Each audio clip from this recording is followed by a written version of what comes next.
Do you see the screen? No. It's trying to load for me. Does anyone else see the screen? Yes, I can see the screen. Yes. Yeah, we can see the screen. Okay, yeah, I can see it now.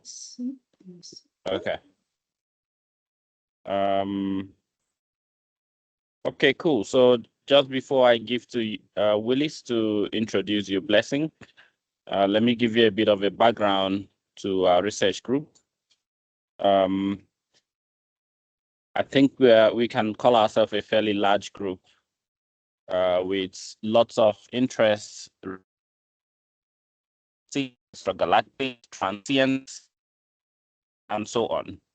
So we've got people who do maser studies, who study star-forming regions within our galaxy. We have people doing and we have people studying galaxy clusters. So and also cosmology. So we have a wide spread of interest. And we're really looking forward to your talk. Today, I have invited the data students from the University of Antananarivo to join. You can see Fidi. He is connecting from University of Antananarivo, who are participating in data training. Now I'll give over to Willis. Willis, could you please introduce the speaker? And then Blessing, you can go ahead with your presentation. Thank you. Okay. Thank you very much, Prof. So today our speaker is Dr. Blessing Musiimenta, who is an astrophysicist with Bachelor of Science with Education and a Master of Science in Physics, both from Barara University of Science and Technology in Uganda. During her master's studies, she focused on identifying gamma ray blazars using Fermi LAT data. In 2020, she joined the University of Bologna as a Marie Curie Research Fellow under the bid for Best Innovative Training Network, which focuses on the study of supermassive black holes and their evolution. Her PhD research, supervised by Professor Marcella Brusa, centered on the investigating the incidence and energetics of black hole-driven winds in the distant universe. Following her PhD, she took up a postdoctoral position at the University of Bologna, where she worked on the selection of AGN in the feedback phase using data from Erosita. She recently began her second postdoctoral research position at the INAF Astronomical Observatory in Rome, where she is currently involved with the optical and infrared spectroscopic study of quasars at redshifts greater than 6. Thank you very much, Blessing, for accepting to speak with us, and welcome. Okay. How many minutes am I supposed to talk for? 40, 45, and then 15 40. minutes for questions. Okay. Okay. Okay, thank you so much for the introduction. You already introduced me. I'm a postdoc researcher at INAF Observatory in Rome. And thank you for inviting me. I'm glad to give this talk. So the work I'm going to talk about today is from my PhD work about the incidence and energetics of active galactic nucleus or AGN outflows in X-ray selected samples. And of course, I also want to acknowledge my collaborators from Erosita, from the Bit4Based, and from the Hyper Supreme Cam team. So this is the outline that I'm going to follow. I'll give an introduction about AGN feedback, galaxy evolution, the importance of AGN feedback, the methods that we use to study AGN feedback or AGN outflows. Then I'll talk about different studies that we have looked at, one which is the ionized AGN outflows from X-ray selected samples. Then I also talk about a detailed study of a red obscured quasar at redshift 0.6, then machine learning methods to select AGN in the feedback phase, and then conclusions. So to begin with, as most of us may know, or some of us may know, that massive galaxies contain a supermassive black hole at their center. And this is just to depict what I'm saying, a supermassive black hole at the center of the galaxies. And sometimes these supermassive black holes are actively accreting. So during this accretion process, they can trigger star formation, black hole growth, and also ignite an AGN event. So this is like depicting an AGN event, how an AGN event would look like. So during this AGN event, it can produce tremendous amount of energy into the surrounding medium, and through different processes, which include photoionization, X-ray heating, accretion disk winds, radio jets, radiation pressure on gas and dust. And some of these processes can actually drive what I'm going to be calling outflows in this talk. So these outflows can also influence the black hole growth in return in terms of like self-regulation. So this is in the effect of regulating the black hole growth, they can also affect the overall galaxy evolution.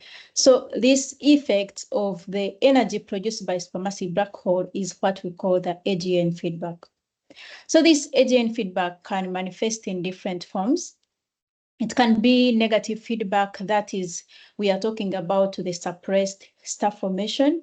So in this figure, I'm showing the star formation surface density from the fire simulations, in which you can see that it is suppressed, it is reduced in some of the regions in which we have outflows. Then AGN feedback can also be positive. In that case, we are talking about enhanced star formation. And in this figure, without looking at everything that is in this figure, but focusing on these clamps, which are showing enhanced star formation, these are star formation clamps that are in the direction of the outflow. So this is the positive feedback from the creation 2015. And then this AGN feedback is important for galaxy evolution because it can explain some of the observations that we see. And in this figure, I'm showing the local tight correlation between the mass of the black hole and the biology properties. This tight correlation, what it shows is that these two properties, the black hole mass and the biology properties, they grow together, or they are correlated. And one way to explain that is through AGN feedback. Also in simulations, without AGN feedback, simulations cannot reproduce some of the observations we see. And in this figure, I'm showing the mass function of the galaxies. And here you can see, this is the observations, then these are the simulations. You can see that without AGN feedback, then simulations cannot reproduce this, this structure to the high mass end of the mass function. So these AGN feedback or AGN outflows are complex also. They are complex in nature, they are multi-phase, they are multi-scale, and I'm showing this in this cartoon from Harrison and Ramos Elnoda 2024. You see the outflows can occur in different phases. Here I'm showing the atomic and molecular in blue, then the warm ionized in yellow and the hot ionized in red.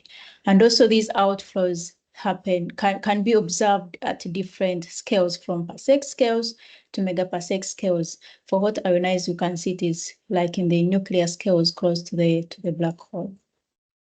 So because of this nature of these sources, because of these outflows, because of their multi-phase nature, then we observe them with different emission and absorption lines at different wavelengths. For example, here I'm showing the molecular and neutral atomic, which can be observed using the CO or the sodium doublet absorption or any other lines. There are very many here. I'm just showing examples. Then the warm ionized. This is commonly observed traced using the O3 or the H alpha.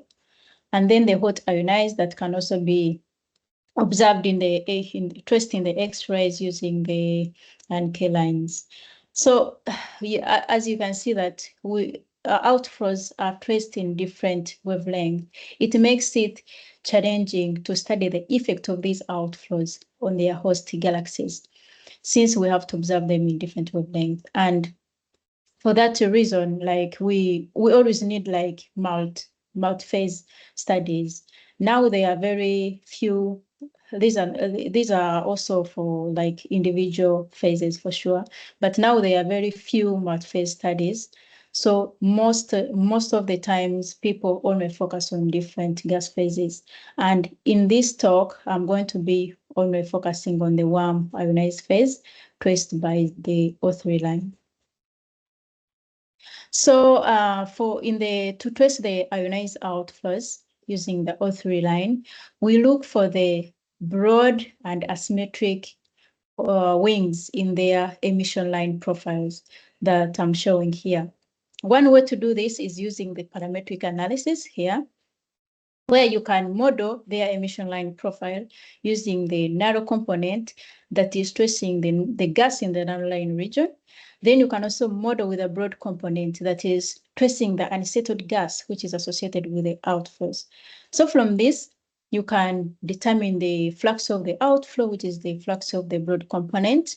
Then also the outflow velocity, here I'm showing it as the maximum velocity, which is the change in velocity plus 2 sigma. Change in velocity in this case would be the velocity shift between the narrow component, the peak of the narrow component, and the peak of the broad component.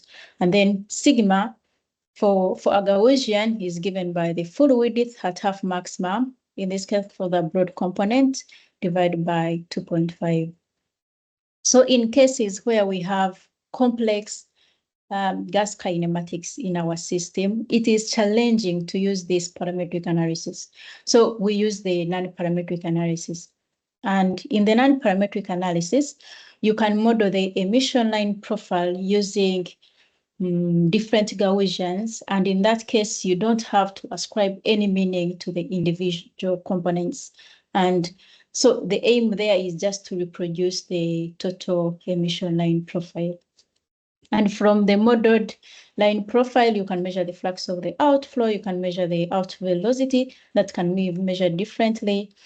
Like in this case, we are using the mean of the velocity at the 5th percentile of velocity, the 5th percentile of the total line flux, then the velocity at the 95th percentile of the total line flux.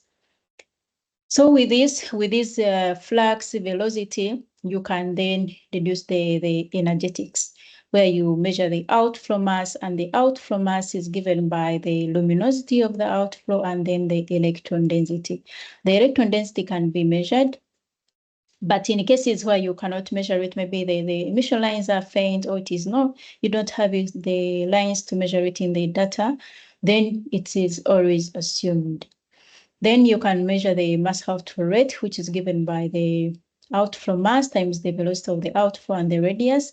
And in some cases, the radius can also be assumed if you cannot measure it. Then the kinetic power given by the mass outflow rate times the velocity squared over 2. So there are different assumptions that also include assumptions on the metallicity, then on the geometry of the outflow. So you have to keep in mind these assumptions when you're evaluating these quantities. So to understand the impact that is caused by these outflows on their host galaxies, there are different parameters we use. One of the parameters is the kinetic coupling efficiency here, which I'm showing. It is the ratio between the kinetic energy of the outflow to the AGN bolometric luminosity. And with this fraction, you can compare it with the theoretical prediction. These are the theoretical predictions. And if you find that that fraction is greater than 1%, so it is an indication that the outflows may have a significant impact on their host galaxies. Then another parameter is the mass loading factor. The mass loading factor is the mass outflow rate divided by the star formation rate. And this gives you the estimate of the gas mass that is being evacuated by the outflow compared to the mass that would be consumed by the star formation. So this can tell you if the outflow is very vital it's playing a vital role in the AGN feedback, or if the outflow is even driven by the AGN or the star formation.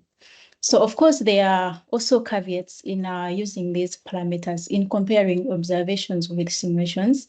They are very much reviewed in the Harrison and Ramos-Emerald 2024 review. You can find them there. So you have to keep those in mind when you're making these kind of comparisons and conclusions. So to study the AGN outflows, AGN feedback, these sources are very rare. So in most cases, we need to pre-select these samples. It is important to pre-select these samples. And also sometimes if you want to perform like detailed studies of some sources, since the observations sometimes are expensive, you need to do like follow-up. So you always need to perform some pre-selections for these kind of sources. So to do this in our study, we use the properties of AGN with outflows that we know from theoretical predictions. You do not have to read everything written on this figure. I'm going to explain it. So we use the properties from the evolutionary scenario that I'm showing in this figure from Hopkins 2008. And what I'm showing here, this is the black hole growth. This is the luminosity. This is time relative to the merger in gigayears. And this is the star formation. The way these quantities change in the different episodes of the evolutionary scenario. As you can see, this is the isolated disk. Then you can go to the small groups, then a merger can happen or some interactions.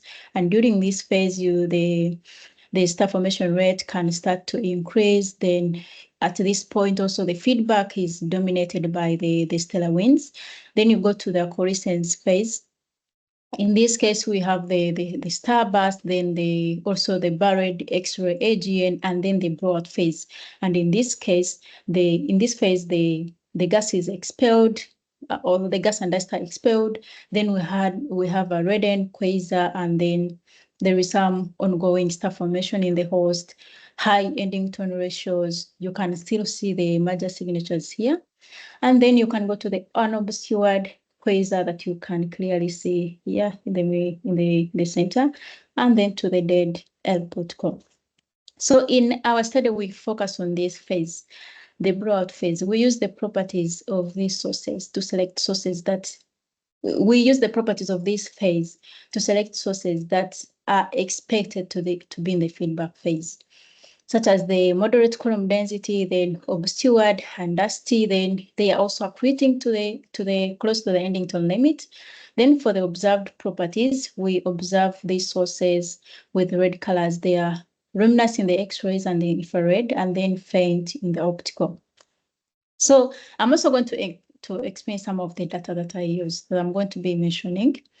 So to select our samples in this study, we use the data from Eurosita. For those of you who don't know Eurosita, this is an X-ray telescope that observes the whole sky. And we use also this Eurosita also produces the IFEDS catalog, which was taken from some part of the sky that is shown here, that is like 140 square degrees. And this part of the sky was chosen because it is very rich in photometric and spectroscopic coverage, wavelength coverage. So we had the photometry from the hypersupreme CAM, we had the photometry from WISE, and then we also had spectra for some of the sources from the SDSS. So we performed selection from this the IFEDS field, and also in another study, we used the Eurosita all sky surveys, the first one, which is the EUROS-1. Then for the data analysis to trace the ionized outflows, we use the spectra. We use the spectra from the SDSS. This is the spectra from the SDSS, where we can observe the O3. This is the O3 line, which traces the ionized outflows at redshift less than 1. And then we also use the Muse integral field unit data. This is just to show you the the idea of IFU data, what IFU data means. So IFU data, this is like 3D data. So you have the position, right assertion and declination, then the wavelength. So what that means is that at each pixel here, you can obtain a spectrum. You can obtain a spectrum. Then at any wavelength, you can also obtain an image. So we use these two types of data to trace our ionized outflows. So in the first project, we select sources that are expected to be in the feedback phase from the effects field that I mentioned before. And to do this, we use different colors. In this figure, I'm showing the soft X-ray flux to the optical flux ratio. And this is the R minus W1 color.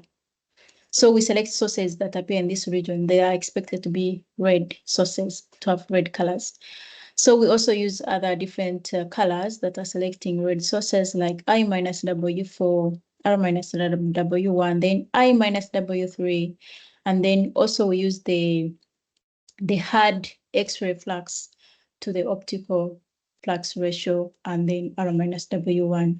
So with these color selections, we also add the selection that uses the column density and Eddington ratio. And from this, like I told you, we expect these sources to have moderate column densities and also operating close to the Eddington limit. So sources that appear in this region, which is sometimes called the forbidden region. And there are also some studies that have shown that sources that were selected in this region, big percentage of them showed outflows. So we select sources from this region and then, so using this method and also the colors. So from this, we find 1,400 sources, and then we perform Muse follow-up for one of the sources that I'm going to talk about later, and also X-shooter follow-up for 10 of the sources at redshift of like 1.2. So to characterize outflows, we use in this study, we use the ACDSA spectra. Unfortunately, we could only trace this in 50 out of like 1,400 sources, which had good quality spectra and also within redshift range of 0.5 to 1, where we can observe the O3. And we use the pi quasifit code to analyze this. So we use the parametric analysis that I explained before.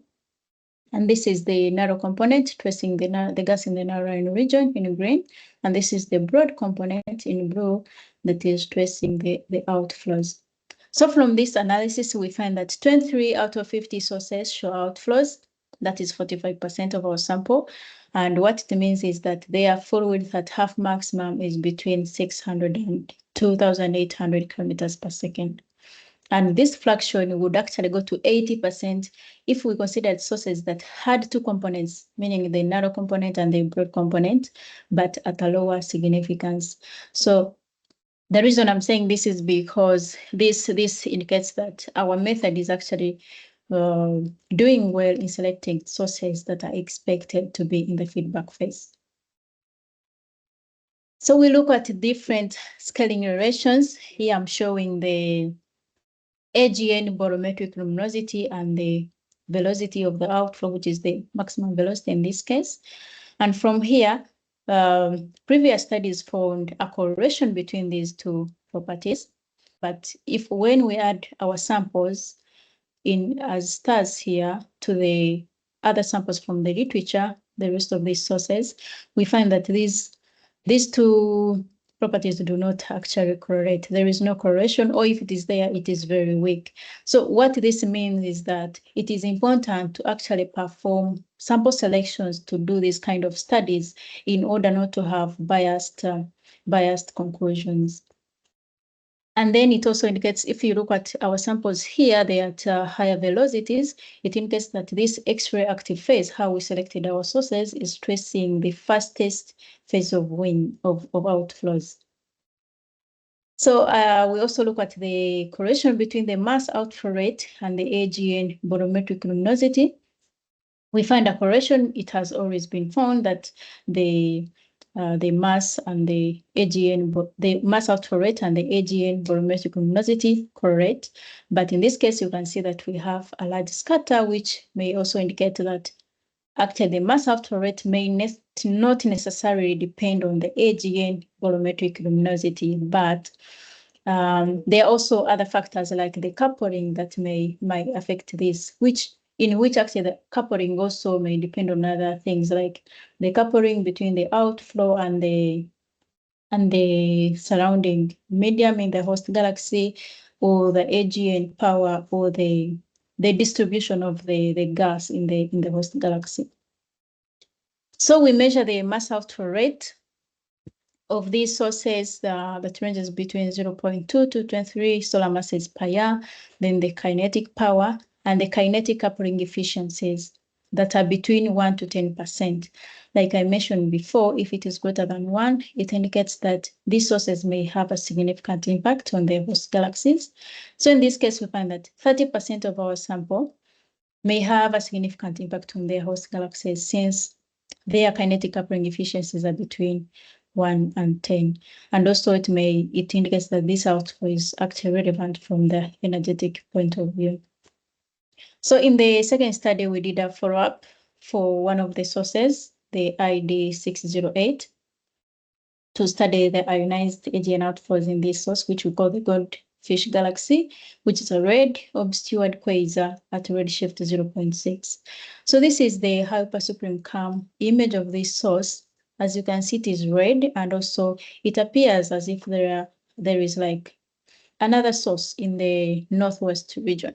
And also with the ACDSS, we found that this source has ionized outflows.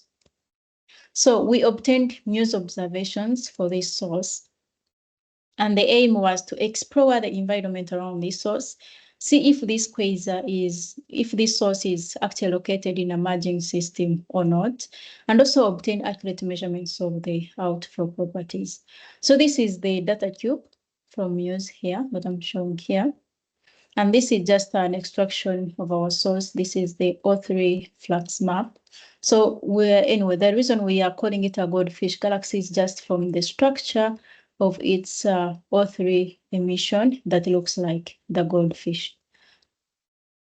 So we look at gas distribution structures and companion galaxies in our system.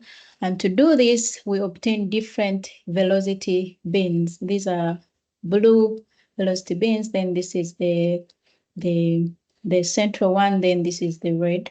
And in different velocity bins, you can see different structures that appear and disappear. In particular, this southwest structure, this structure in the southwest region here, which is very prominent in this velocity bin. Also here I'm indicating C1, which is like a companion galaxy that I'm going to explain later, that appears in this region. Then this is the RGB image of this source that contains B, C, and D. And from here you can see the structure of our source very well. And if you look in the southwest region, it appears as if there is like a rotation that may be going on there. And this is just to show you the regions that I've been mentioning. So we looked at the whole field of view of our source to look for the emitting sources. So in this figure, I'm just showing a smaller field of view where we found in other emitting sources or other companion galaxies that are here shown in as yellow stars. So we measure the redshifts of these sources, and we find they have the same redshift as our source. So it means they are companion galaxies. And if we look in this region here, this is the zoom in here. You can see it here. This is the O3 in that region. And then this companion galaxy and this structure that we see here as if it was like rotating, we conclude that there may be like a merging that is going on through the source, or at least an interaction. So our source is just in an interacting system, possibly merging with 3 other galaxies that are within like 50 kiloparsecs. Then we we obtain the kinematics and energetics of this source. To do this, we use the non-parametric analysis in this case, where we fit with multiple Gaussian components, and this is the model flux that we obtain. I'm just showing here the companions where they would appear. And then this is the velocity peak. And then this is the 5% velocity that that shows the negative velocities. Then this is the 95% velocity that shows the positive velocities. And you can see that around our source, we have like high velocities that are close to our source here. And then this is the line width, or WAT. And this is an approximation of the velocity dispersion that tells you how disturbed the gas is, like I mentioned before. So in the regions, you can see in the regions where we see high velocities, we also see high velocity dispersion. So this can be associated, this is associated to outflows. And then in this region, like I mentioned before, you can see that actually the velocity dispersion there is very low, so they are not outflows. It's just due to the interaction that is going on between the sources. So we obtain a mass outflow rate of this source of 9.6 solar masses per year, then the total kinetic power, and then the kinetic coupling efficiencies. In this source, we find low kinetic coupling efficiency, and that means that this source may not have a significant impact. This outflow may not have a significant impact on its host galaxy, but you also have to note that this is just an ionized phase. And from the literature, it has been shown that, like in Fiore 2018, they have shown that most of the mass actually is carried in the molecular phase than in the ionized phase. So maybe looking at other phases of this source, you may find it is actually carrying maybe they are even higher kinetic coupling efficiencies or carrying higher mass outflow rates. And then we also find a mass loading factor of 5, which indicates that these outflows are AGN driven than star formation driven. So for the third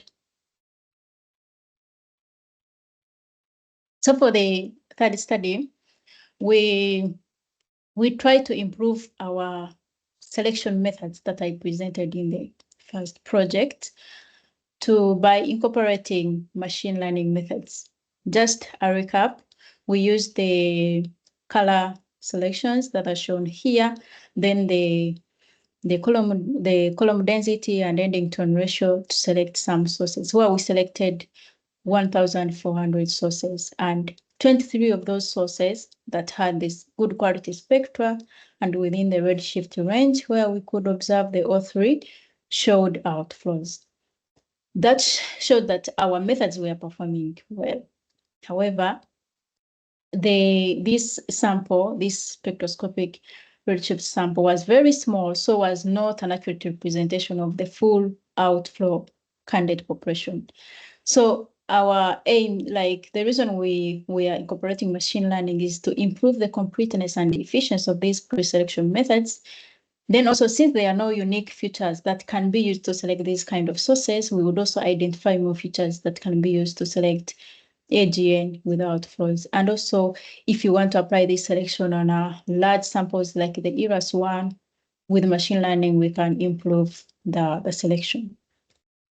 So what we did here, we obtained the training and test samples from the IFEDs. So we performed the spectrofitting for the full IFED sample, and then classified our sources as AGN in the feedback phase or AGN not in the feedback phase. Of course, here we were very conservative in what we are calling like outflows, because we wanted a very, very clean sample. And then we trained with different classification algorithms that are shown here, that I'm not going to go into details. And then we use different features that include like column densities, ending tone ratio, redshifts, luminosities, and also all possible colors from the optical and WISE photometry. So with this, we did like different experiments where we like, which I'm calling scenarios in this case. Like in scenario 1, we use all features with no redshift. Then we include all features with redshift. Okay. The first scenario we use like all features and no redshift. Then the second scenario, all features and with redshift. Then the third scenario, we also reduce further our sample by applying methods that we applied in our first paper. That's what I'm calling M23 selected sample. Then we only use colors and redshift. Then in the third scenario, the same sample, but we also only use features that we used in our first paper and with no redshift. And from this, we find that this third scenario was performing better with the random forest classifier that had accuracy of 95%. So this is just the confusion matrix that is showing the different classification algorithms that we used and highlighting the random forest that is performing better. So what we do, we apply the best performing model on the ERAS-1. This is the sources in the ERAS-1 sample. And we only, in this case, we consider sources at redshift 0.2 to 1, and only sources that had the legacy survey data release 10 photometry. So that reduced the sources to like 150,000 sources. So after applying the random forest classifier, it classifies approximately 23,000 sources as feedback phase, and then 125,000 sources approximately as non-feedback phase. So what we do, we also apply our methods, which do not involve machine learning, and then we select sources that are expected to be in feedback phase, which are like approximately 11,000 sources. That is like 80% of the population. So in these figures, I'm showing the diagnostics that we used in our diagnostic that we used in our first paper. This is the X-ray to optical flux ratio. This is the R minus W1. And then in like magenta is the non-feedback phase classified by the machine learning. And then in orange is the feedback phase classified by machine learning. And then green is the one without machine learning. So as you can see, the same applies to the I minus W1 colors.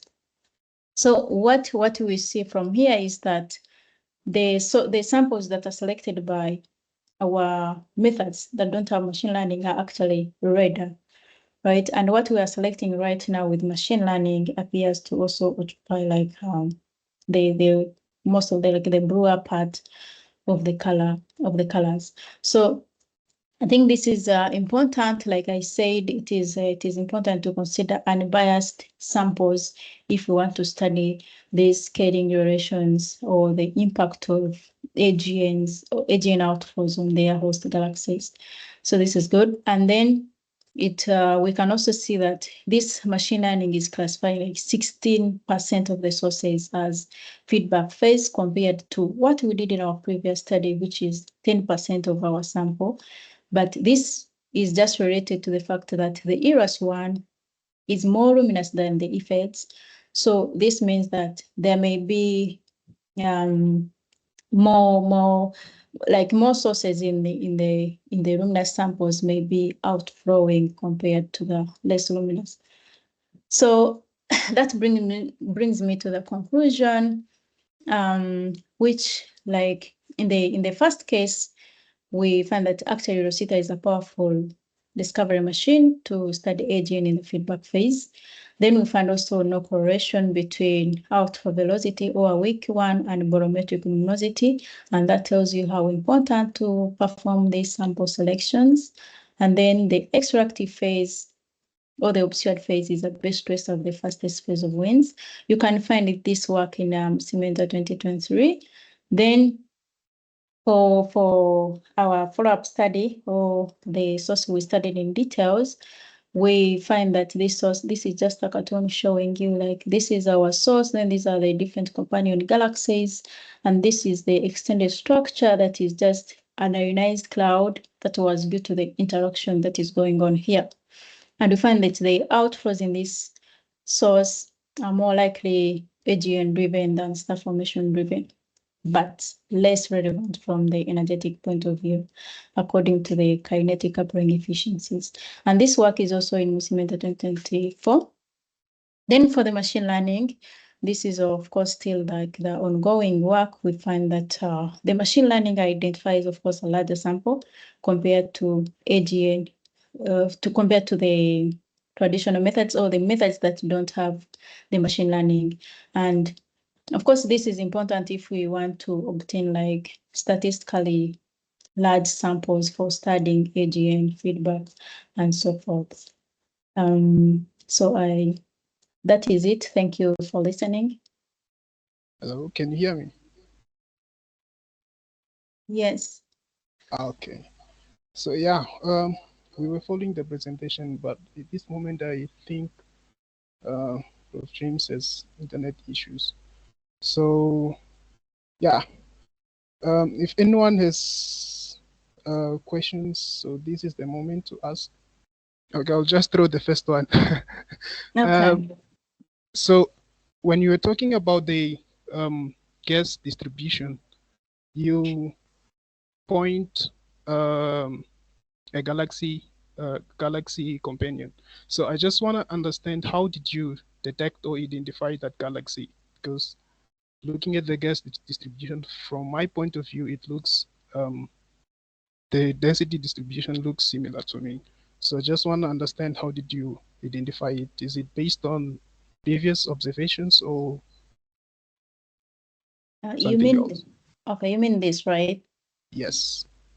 Yes. So, first of all, like for companion galaxy 2, that one we already knew that it is there, and maybe here it is not showing very well. You may not see it very well now, but you can see it very well here in the continuum, right? So, and we already had the HSC image of this source, so we knew we could clearly see that there is another source here.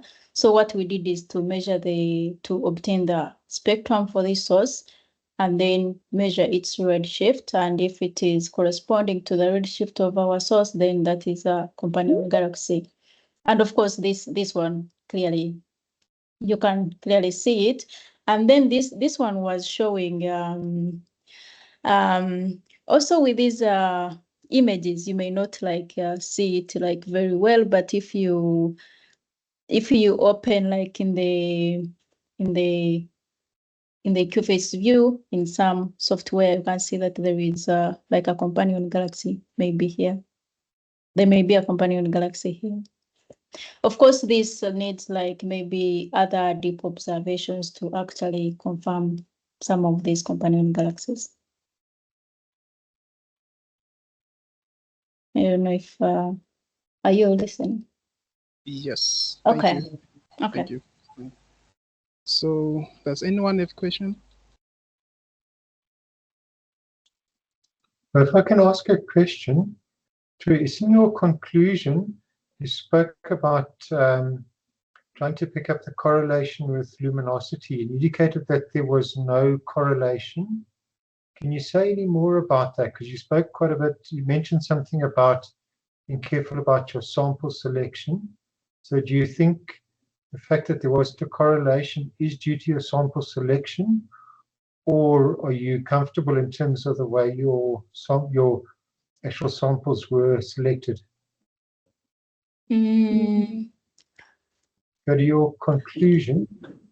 yeah. Mhm. Yeah,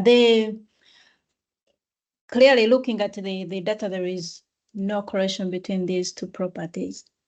I think these two, actually these, from even theoretical predictions, these two properties may not actually correlate.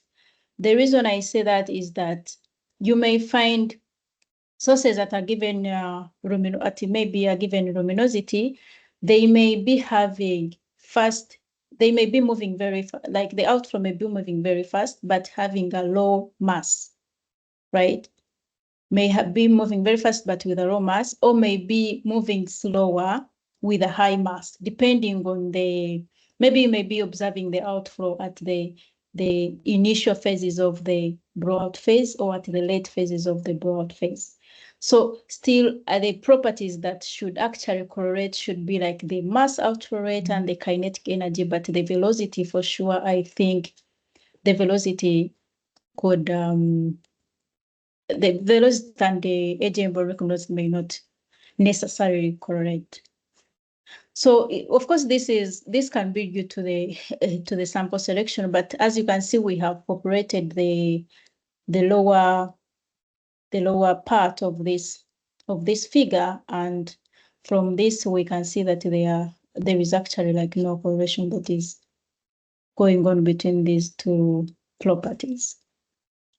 And as a result of this, those correlations you show in the graph, which I presume are due to the previous publications, you believe those are not correct, and those are ended up with correlations due to limited sample selection? It could be due to the sample selection, because these sources, first of all, these sources were selected depending on their luminosities. And our sources, I think, I say our sources are less biased because we are selecting sources that are actually like, the primary selection is they are X-ray detected. That's X-ray detected. So they may be less biased. They don't depend on the luminosity or anything else, but these were selected depending on the luminosity. Okay, thank you. Yeah. Yeah, it seems like everything was was clear. So this moment, just want to say thank you very much for. Okay, so Raul has a question. Okay. So I just want to know, what can you say about the correlation on the left with regards to the broken red line? On the left, the velocity. Yes. The velocity. Yes. What could you say about the correlation with regards to the red broken line?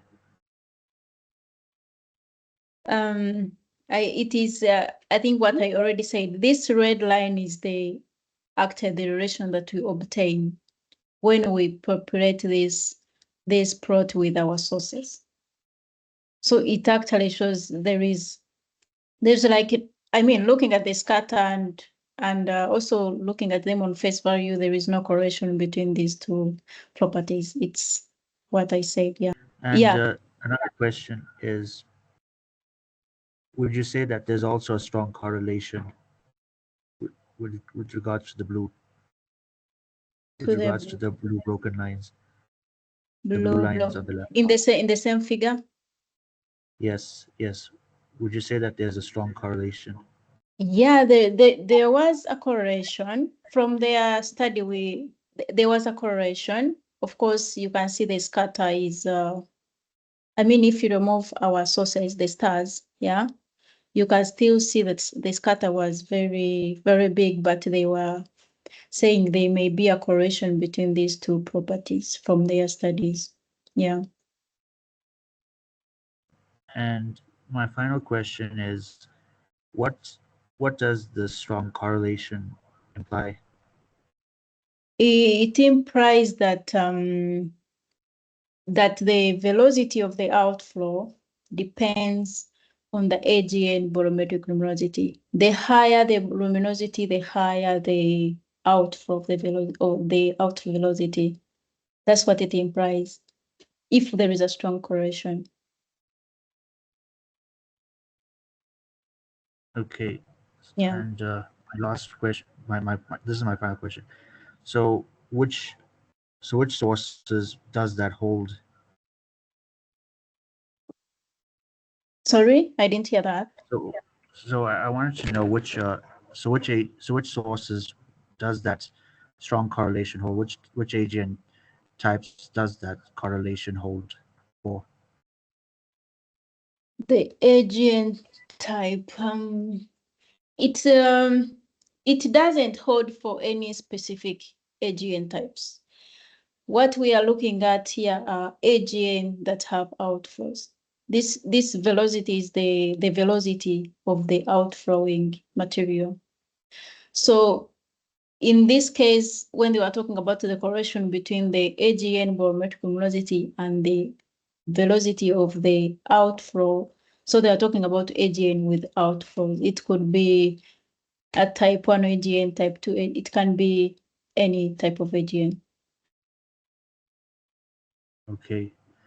Yeah. So it can apply to any AGN. It can apply to any AGN, and it can apply to any AGN. Okay. Thank you, Yeah. ma'am. Okay. Well, I have a question regarding the classification models. I can see that you use the random forest classification model. So I wanted to know what criteria did you use to select the random forest classification model, and why didn't you choose the robust classification model? Why didn't I the last statement? Why didn't I choose the robust classification model instead of the random forest classification model? So the reason I chose the random classification model here is because I trained with all the models, right? Mhm. I trained with all the 7 models. The one that performed better is the one I went with. Just that, Okay. yeah. Which data set did you train your model on? The IFEDS data set. The IFEDS, yeah. Okay, thank you. Details can go ahead. Oh, thank you. I just wanted to find out, sorry, maybe if I'm behind because I also had the problem of internet here. You're talking about the AGN the AGN in particular.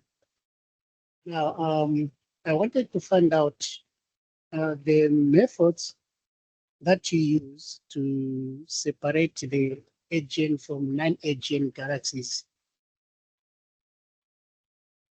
Okay. So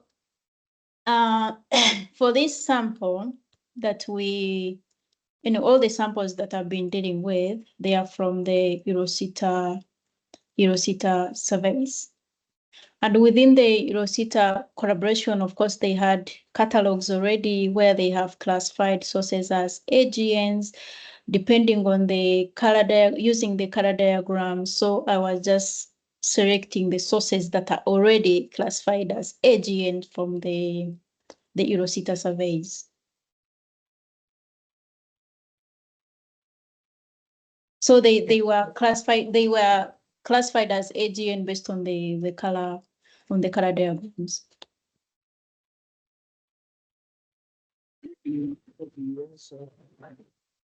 Sorry? I thought probably for the SDS data. Sorry, I didn't hear. Can you repeat it? Yeah, I was thinking you used the SDSS from digital. That's the reason why at first when I was asking, just because I had internet issues, so I couldn't hear what the data that I used. If I use the SDSS spectra. No, it's okay. You have answered my question. Okay. I was just saying I thought you also use the SDSS data. To analyze I used it. Not to select sources. Mm-hmm. Not to select. I use the SDSS data, but to do spectral analysis, to trace outflows, to model the O3 line.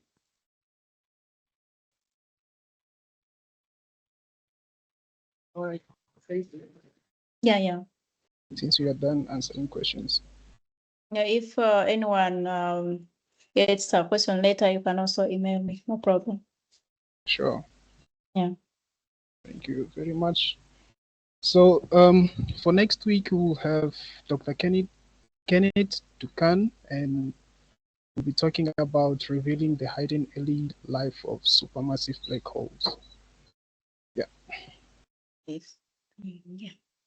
Thank you very much, everyone, and bye. Thank you for the presentation. Bye. Thank you.